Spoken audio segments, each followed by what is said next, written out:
किसी घने वन में एक बहुत बड़ा शेर रहता था। वह रोज शिकार पर निकलता और एक ही नहीं, दो नहीं, कई कई जानवरों का काम तमाम देता। जंगल के जानवर डरने लगे कि अगर शेर इसी तरह शिकार करता रहा तो एक दिन ऐसा आएगा कि जंगल में कोई भी जानवर नहीं बचेगा। सारे जंगल में सनसनी फैल गई। शेर को रोकने के लिए कोई न कोई उपाय करना जरूरी था। एक दिन जंगल के सारे जानवर इकट्ठा हुए और इस प्रश्न पर विचार करने लगे। अंत में उन्होंने तय किया कि वे सब शेर के पास जाकर उनसे इस बारे में बात करें। दूसरे दिन जानवरों के एक दल शेर के पास पहुंचा। उनके अपनी ओर आते देख शेर घबरा गया और उसने गरजकर पूछा, क्या बात है? तुम सब यहाँ क्यों आ रहे हो? जानवर दल के नेता ने कहा, महाराज, हम आपके पास निवेदन करने आए हैं। आप राजा हैं और हम आपकी प्रजा।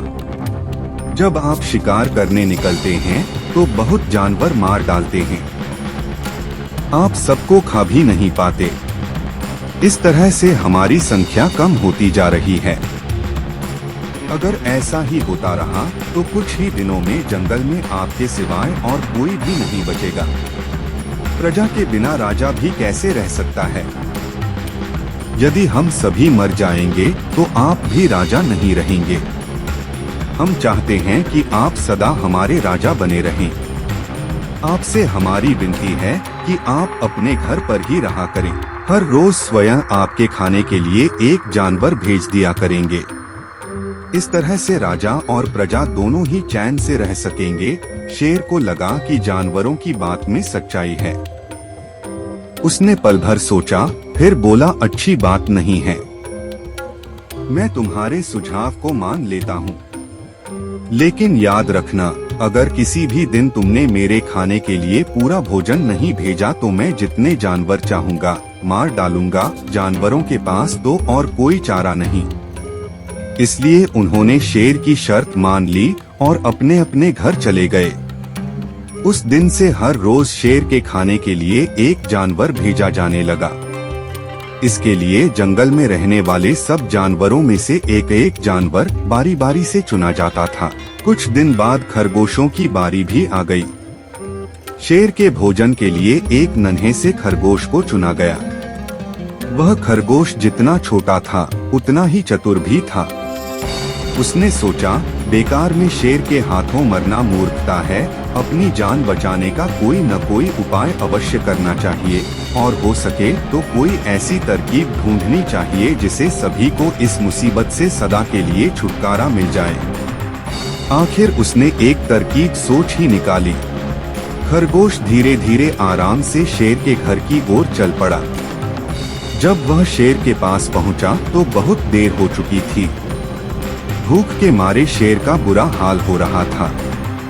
जब उसने सिर्फ एक छोटे से खरगोश को अपनी ओर आते देखा तो गुस्से से बौखला उठा और गरज कर बोला, किसने तुम्हें भेजा है? एक तो पिद्दी जैसे हो, दूसरे इतनी देर से आ रहे हो।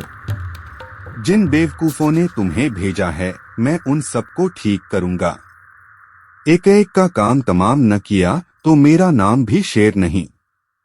नन्हे खरगोश ने आदर से जमीन तक झुककर, महाराज, अगर आप कृपा करके मेरी बात सुन ले तो मुझे या और जानवरों को दोष नहीं देंगे।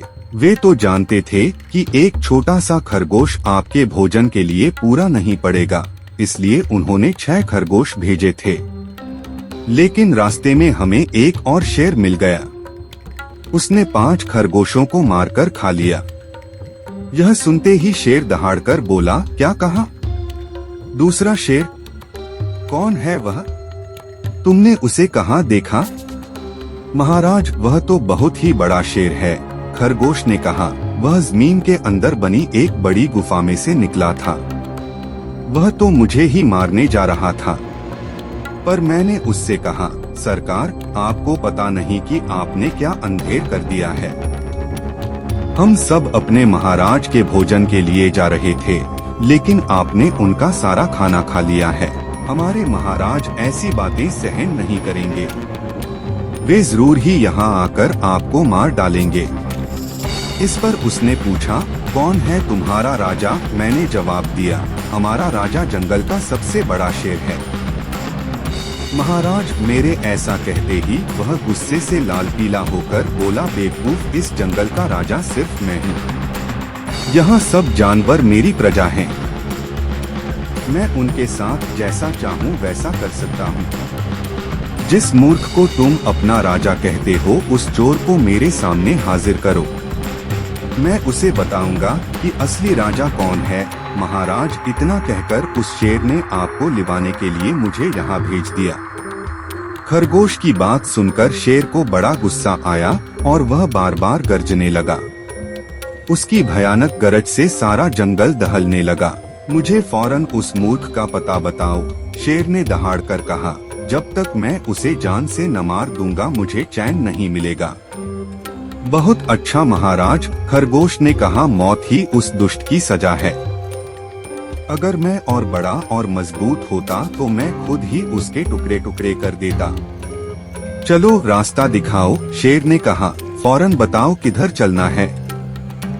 इधर आइए महाराज, इधर। खरगोश रास्ता दिखाते हुआ शेर को एक कुएं के पास ले गया और बोला, महाराज, वह दुष्ट शेर जमीन के नीचे किले में रहता है। जरा सावधान रहिएगा। किले में छुपा दुश्मन खतरनाक होता है। मैं उससे निपट लूंगा, शेर ने कहा। तुम यह बताओ कि वह है कहाँ? पहले जब मैंने उसे देखा था तब तो वह यहीं बाहर खड़ा था। लगता है आपको आता देखकर वह किले में घुस गया। आइए मैं आपको दिखाता हूँ। खरगोश ने कुएं के नजदीक आकर शेर से अंदर झांकने के लिए कहा। शेर ने कुएं के अंदर झांका तो उसे कुएं के पानी में अपनी परछाई दिखाई दी। परछाई को देखकर शेर जोर से दहाड़ा। कुएं के अंदर से आती हुई अपने ही दहाड़ने की गूंज सुनकर उसने समझा कि दूसरा शेर भी दहाड़ रहा है। दुश्मन को तुरंत मार डालने के इरादे से वह फौरन कुएं में कूद पड़ा। कूदते ही पहले तो वह कुएं की दीवार से टकराया, फिर धड़ाम से पानी में गिरा और डूबकर मर गया। इस तरह चतुराई से शेर से छुट्टी पाकर नन्हा खरगोश घर लौटा। उसने जंगल के जानवरों को शेर के मारे जाने की कहानी सुनाई। दुश्मन के मारे जाने की खबर से सारे जंगल में खुशी फैल गई। जंगल के सभी जानवर खरगोश की जय जयकार करने लगे।